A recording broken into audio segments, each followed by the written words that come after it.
Welcome back, ladies and gentlemen. We're going to head into game number 2 between Mousesports and Team Liquid. Right now, Team Liquid is up 1-0. And you know what, Khaldor? Let's go ahead and jump into the game as it is. So we have Liquid Zenio up against Mouz Mana. And we were talking about Mana quite a bit in the pre-show. But for all of you that haven't tuned in for that, or just tuning in right now, Mana is really freaking young. And to be that young and this good, we were saying that he was arguably one of the best Protosses in the entire European scene. To be that young as well, he has a lot of promise in his career. Yeah, he definitely has. And there's one funny thing that I have to mention about Mana when it comes down to this particular matchup, his Protoss versus Zerg.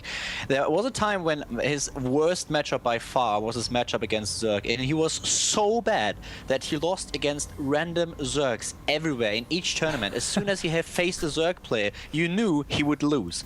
And we made so much fun of him at that time. and he was just like, well, I can't help it, I always lose. Zerg is just, I can't deal with Zerg. So he trained that matchup really, really hard, and for a couple of weeks it was actually his best after that. After months where he just sucked against Zerg, he was defeating every Zerg player that he faced. So it's quite nice to see that he has the right attitude to get better, that he always works on his flaws and that he always realizes where his problems lie and that he works on them. So I really appreciate that in a player, and that's exactly the mindset that you need in order to be a professional player. Definitely. And you know what? Do you know what's funny, Khaldor? We saw Mouz Mana against Liquid Zenio. At the time, he was OGS Zenio back in NASL Season 1. And do you know who was casting with me that time? It was me? It was you. And I remember the games very clearly. And I remember at that time, you were saying, Mana is awful at PvZ.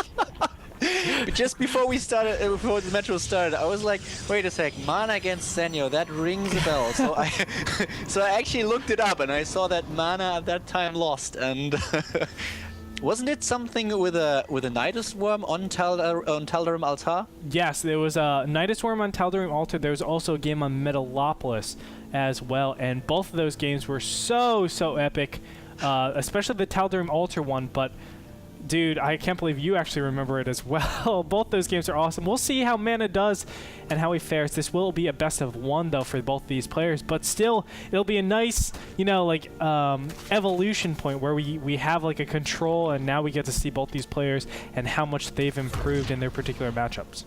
A lot of pressure for Mana right now. So let's see if he was able to get a little better, at least against Zenio. But I have to say that Zenio is actually doing so well against Protoss lately. He won his last 3 matchups against Protoss, and he defeated Naniwa with 3-1. He defeated Nightend with 3-2, both of those games being played at the IEM. And he was able to take down Grubby as well. So his PvZ is actually stellar. Yeah, and obviously taking down players like that, Naniwa, Grubby, it's just insane the skill level you need to be able to take them down. So Zenio is definitely a player that has been feared, I think, ever since the beginning, the inception of StarCraft. StarCraft 2 Wings of Liberty. So we'll see. Mana, this is a pretty, I think, even fight. If anything, it's a little favored for, or I would think, a little favored for Zenio just because of his ability to play on that Korean server and obviously in a pro team house. So we'll see. It is close positions, PvZ on Tal'Darim, so I do want to say that does favor, or at least give a little bit of strengths to early pushes with Colossus in that 2 base stage.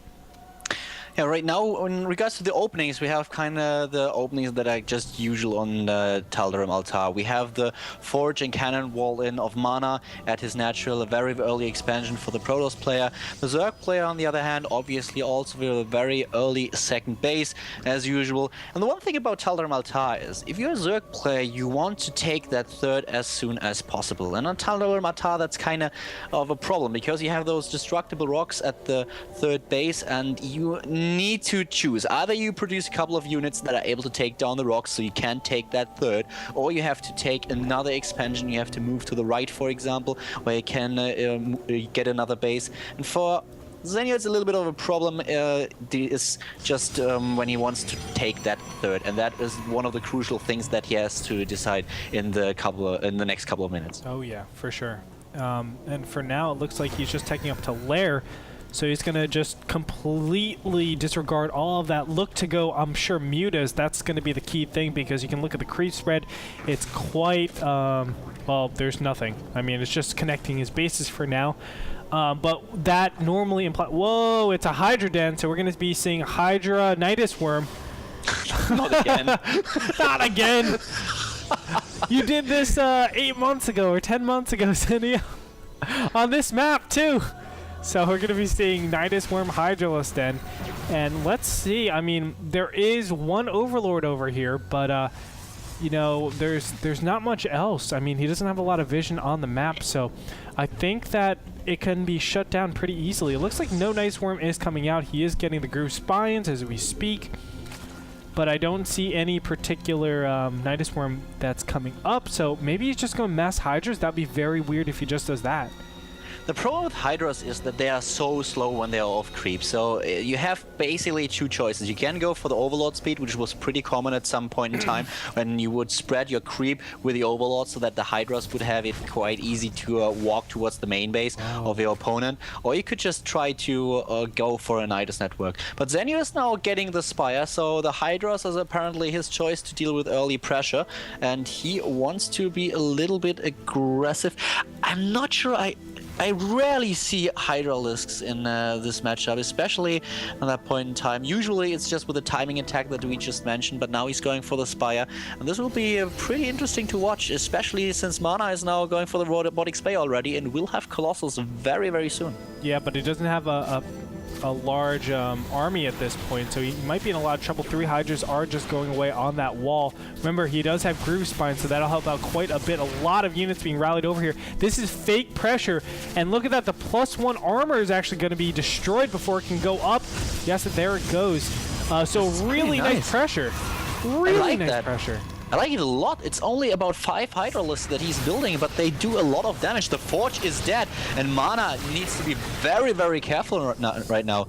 And only with 5 Hydralisks, I like that quite a lot. I have never seen this push in this composition before. Yeah, this is fake pressure, and behind this, he's taking up to that Spire. Look at how much gas he has saved up. 1,100. He's going to get a slew of Mutas and just push down on his opponent. That's going to be the most troubling thing in the world, because with Colossus tech, if you didn't know, Colossus do not shoot up. And you don't say. Yeah, no they shit, don't. Sherlock. I think they should be buffed a little bit. They should shoot up. That would help Protoss deal a lot better. In the main base of Zenio, we have War Prism for Mana, and he is now just walking in there with the Zealots, but the Mutalisk popped just in time. That Spire won't die. He's now just trying to take it down, but this is not gonna happen.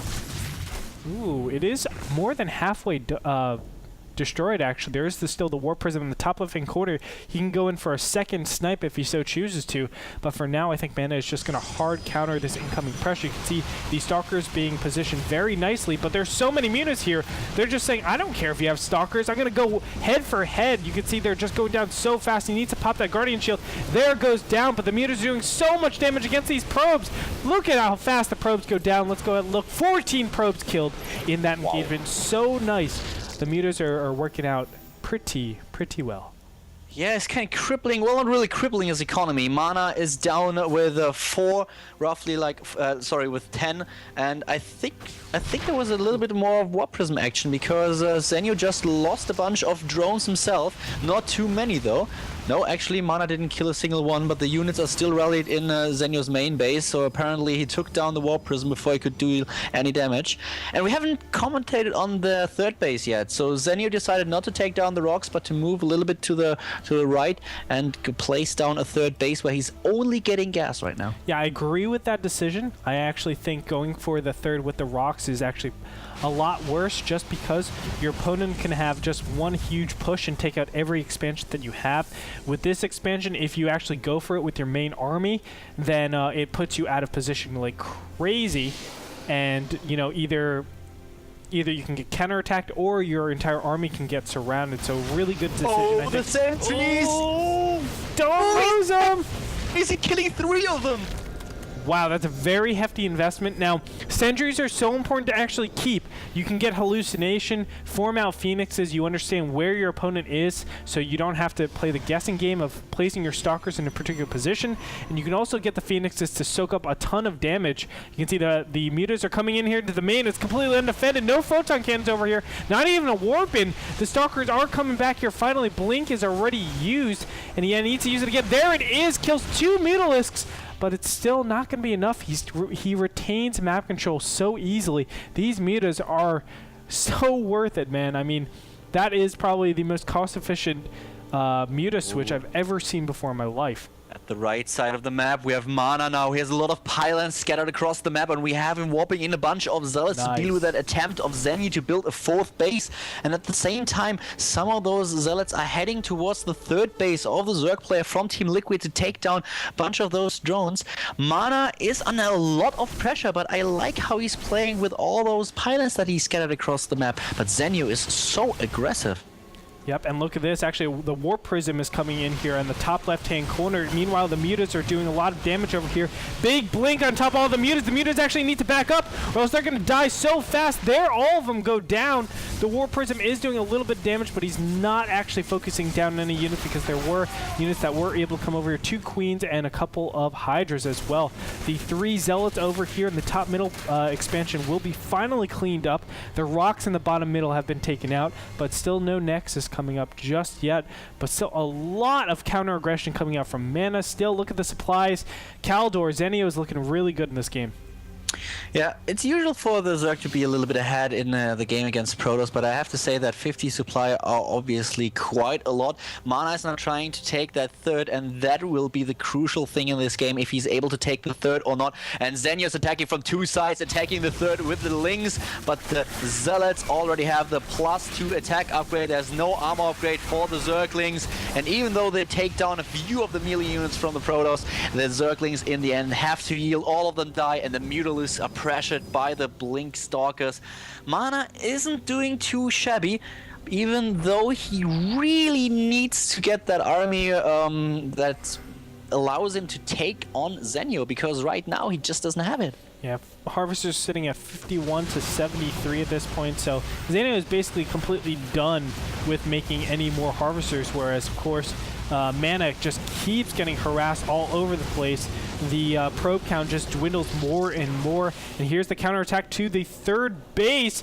This is not good looking for this is not good for Mana at this point. The 3rd is actually under heavy fire. Can they actually target this down? I think there are no units that are going to make it in time. The Nexus has to be canceled, and that will delay his economy even more. You can see the main is starting to mine out. The mutas are coming over here.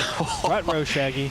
Zenyo is just everywhere. This guy is everywhere, and I think Mana maybe should have invested in a bunch of cannons just to delay the attack of those Mutalisks. And this is something that I have been wondering about for quite a while now, because there are so many Protoss players that just refuse to build cannons. Obviously, if you place down 2 or 3 cannons at your mineral line, it helps a lot with the Muta Harris. Even if they are not able to withstand the pressure of the Zerg player, it just gives you that time that you need in order to put your Stalkers in the position to deal with that threat. Exactly. I mean, the cannons aren't there to kill the Mutas. It's just to buy time so that you can get Stalkers into place. Also, it soaks up damage so the glaives don't actually bounce to the probes. But here we go yet again. Nice storm goes off, but it's not oh, wow! Over all his probes! Oh, God. Ew. That is hurtful. Yeah, to say the least. 44 workers killed so far by Zenyo. And wow, that guy is just everywhere now, going for the Banelings. Colossus. Keep him rolling, baby. Colossus. They're caught way out of position. The Mutas, they're gonna shank them, and then now the Zergling Banelings are gonna come in. Nice storm goes off. All the Banelings just get completely mutilated, but it's not gonna be enough. The pylon actually gets gets destroyed, depowering the cannon. This is gonna be a GG. Comes out from Mana.